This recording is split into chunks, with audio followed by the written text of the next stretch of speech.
നമസ്കാരം പ്രിയപ്പെട്ടവരെ, ലീഗൽ സെല്ലിൻ്റെ മറ്റൊരു അധ്യായത്തിലേക്ക് നിങ്ങൾക്ക് ഏവർക്കും സ്വാഗതം. ഇന്ന് നമ്മൾ വളരെ വ്യത്യസ്തമായി ഇതേവരെ നമ്മൾ അധികം ഡിസ്കസ് ചെയ്തിട്ടില്ലാത്ത ഒരു വിഷയത്തെക്കുറിച്ചാണ് സംസാരിക്കുന്നത്. അത്തരത്തിലൊരു ചോദ്യം നമുക്ക് വന്നിട്ടുണ്ട്. സാർ നമസ്കാരം. നമസ്കാരം സാർ, ഇന്നിപ്പോൾ പാസ്പോർട്ടോ അല്ലെങ്കിൽ ക്രെഡിറ്റ് കാർഡോ ഒന്നുമല്ല. നമ്മളിപ്പോൾ പല സ്ഥലങ്ങളിൽ നമ്മളൊരു ഡോക്യുമെൻ്റ് സബ്മിറ്റ് ചെയ്യുമ്പോൾ ബാങ്കിൽ, അല്ലെങ്കിൽ നമ്മൾ ഇൻഷുറൻസ് പോളിസി എടുക്കുമ്പോൾ, അല്ലെങ്കിൽ നമ്മൾ മറ്റേതെങ്കിലും ഇൻവെസ്റ്റ്മെൻറ്റിന് പോകുമ്പോൾ, ഈ മ്യൂച്വൽ ഫണ്ട് തുടങ്ങിയത്, അതിലൊക്കെ നമുക്കൊരു നോമിനി വെക്കേണ്ടി വരും.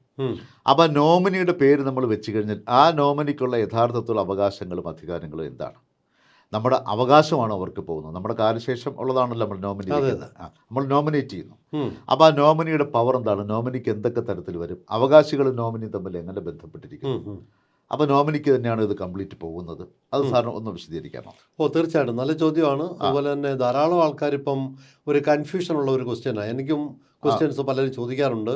മാത്രമല്ല ധാരാളം കേസുകൾ നടക്കുന്നുമുണ്ട് അത് ശരി, ഇത്തരം വിഷയങ്ങളെ സംബന്ധിച്ച്.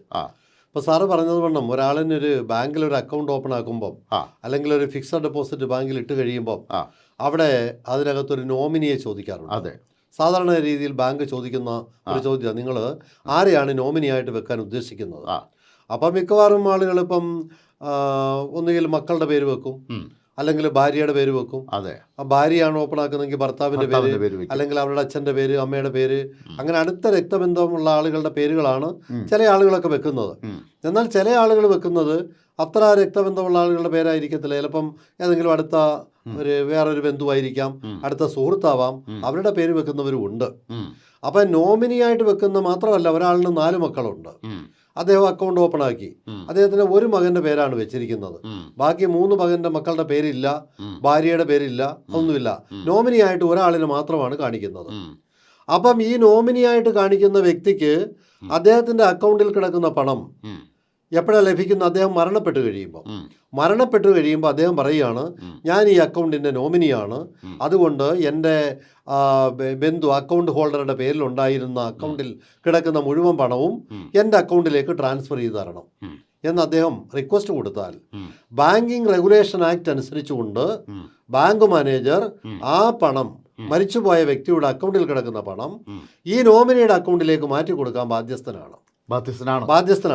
ബാങ്ക് മാനേജർക്ക് ചെയ്യാതിരിക്കാൻ പറ്റില്ല. അതുപോലെ ഇൻഷുറൻസ് പോളിസിയിലാണ് അങ്ങനെ ഉള്ളതെങ്കിൽ ആ ഇൻഷുറൻസ് പോളിസിയിൽ ആരുടെ പേരാണോ നോമിനി ആയിട്ടുള്ളത്, നോമിനിയുടെ പേരിലേക്ക് ആ ഫണ്ട് ട്രാൻസ്ഫർ ചെയ്യും. അതുപോലെ മ്യൂച്വൽ ഫണ്ട്, പോർട്ട്ഫോളിയോ, അതിനകത്തൊക്കെ ഉള്ള പേര് നോമിനി നിർബന്ധമാണെന്നാണ് ഇപ്പൊ പറയുന്നത്. നോമിനിയെ വെച്ചിരിക്കണം, മാൻഡേറ്ററിയാ.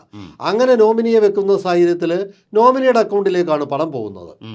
അപ്പം ഈ അവകാശികളായിട്ട് ചിലപ്പം വേറെ ഒരുപാട് ആളുകൾ കാണും. ഒരാൾ മാത്രം പണം എടുത്തുകൊണ്ട് പോകുന്നു. ഇപ്പം 4 മക്കളുള്ള കേസിൽ ഞാൻ നേരത്തെ സൂചിപ്പിച്ചത് വണ്ണം ഒരു മകൻ മാത്രം പണം എടുക്കുന്നു, ബാക്കി 3 മക്കൾക്കൊന്നും കിട്ടുന്നില്ല.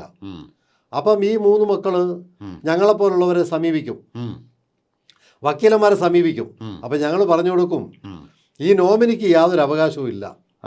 ഈ പണം മേടിച്ച് ബാങ്ക് അക്കൗണ്ടിൽ നിന്ന് ട്രാൻസ്ഫർ ചെയ്തെടുത്തിട്ട് ആ പണം സക്സഷൻ അനുസരിച്ച് യഥാർത്ഥ അവകാശികൾ ആരൊക്കെയാണോ ആ അവകാശികൾക്ക് സക്സഷൻ ലോ അനുസരിച്ച് ഡിസ്ട്രിബ്യൂട്ട് ചെയ്യേണ്ട ജോലിയാണ് ഈ നോമിനിക്കുള്ളത്.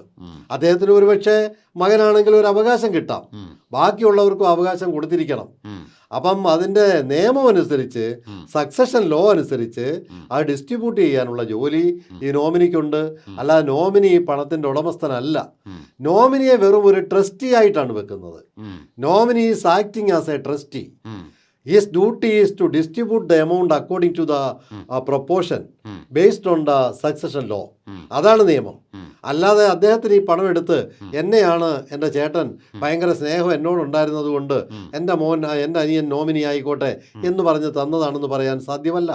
അല്ലെങ്കിൽ എൻ്റെ അച്ഛൻ എന്നോട് ഭയങ്കര സ്നേഹമായിരുന്നു, അതുകൊണ്ട് എന്നോടാണ് ഏറ്റവും സ്നേഹം, ബാക്കിയുള്ള പിള്ളേരൊക്കെ കുരുത്തക്കേടുള്ള, അതുകൊണ്ട് എൻ്റെ അച്ഛൻ എന്നെ നോമിനിയാക്കിയതാണ്. ഇതൊന്നും അവിടെ നിൽക്കത്തില്ല. അപ്പം അവിടെ നിൽക്കുന്നത് നോമിനി പണം കൊടുത്തില്ലെങ്കിൽ, എല്ലാവർക്കും കൊടുത്തില്ലെങ്കിൽ, നോമിനിക്കെതിരായിട്ട് മറ്റുള്ളവർക്ക് കോടതിയെ സമീപിക്കാം. കോടതിയിൽ നിന്ന് വിധി അനുകൂലമായിട്ട് കിട്ടും. നോമിനി പണം അടയ്ക്കാൻ ബാധ്യസ്ഥനാണ്. അതാണ് നോമിനിയുടെ നിയമം. അല്ലാതെ നോമിനി പൂർണ്ണമായിട്ടും ആ പണത്തിന്റെ അധികാരി അല്ല, ഉടമസ്ഥനല്ല. ആ പണം വാങ്ങിച്ചെടുക്കുന്നൊരു ഏജന്റ് മാത്രമാണ്. ആ ഏജന്റ് പണം വാങ്ങിയിട്ട് മറ്റുള്ളവർക്ക് നിയമപരമായി വിഹിതം ചെയ്ത് കൊടുക്കണം. അതാണ് അദ്ദേഹത്തിന്റെ ഡ്യൂട്ടി. ഇത് പലർക്കും അറിഞ്ഞുകൂടാ. അതെ. അപ്പോൾ നോമിനിയായിട്ട് ആരുടെയെങ്കിലും പേരുണ്ടെങ്കിൽ ശ്രദ്ധിച്ചോണം.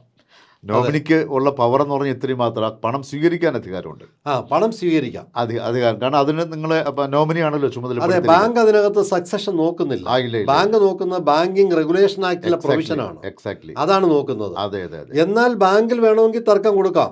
ഇപ്പൊ ഏതെങ്കിലും വേറൊരു മകൻ പറയുന്നു, വിൽപത്രം എഴുതി വെച്ചിട്ടുണ്ട് അച്ഛൻ, വിൽപത്രത്തിനകത്ത് ഇന്നതുപോലെയാണ് പറഞ്ഞിരിക്കുന്നത്, അതുകൊണ്ട് ഈ പണം കൊടുക്കരുതെന്ന് പറഞ്ഞ് കോടതി പോയി ഒരു സ്റ്റേ വാങ്ങിച്ചു കൊടുത്താൽ ബാങ്ക് മാനേജർ ആ പണം റിലീസ് ചെയ്യത്തില്ല.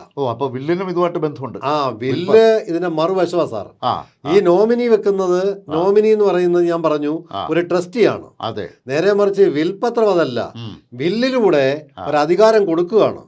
വില്ലിൽ പറയുന്നു അവരെ അവകാശിയാക്കുകയാണ്. വില്ല് മുഖേന വിൽപത്രം എഴുതിയിട്ട് പറയുന്നു, എൻ്റെ സ്വത്തിന്റെ ഇത്ര ഭാഗം അല്ലെങ്കിൽ ബാങ്ക് അക്കൗണ്ടിൽ കിടക്കുന്ന പണത്തിന്റെ ഇത്ര ഭാഗം ഇന്ന മകനും ഇത്ര ഭാഗം ഇന്ന മകനും ഇതെല്ലാം വീതം ചെയ്ത് കൊടുക്കണം. അതിനൊരു എക്സിക്യൂട്ടർ വേണമെങ്കിൽ വെക്കും ബില്ലില്. ആ എക്സിക്യൂട്ടർ അത് ഒരു കോടതിയിൽ നിന്നൊരു ഗ്രാൻഡ് ഓഫ് പ്രൊബേറ്റ് എന്ന് പറയും.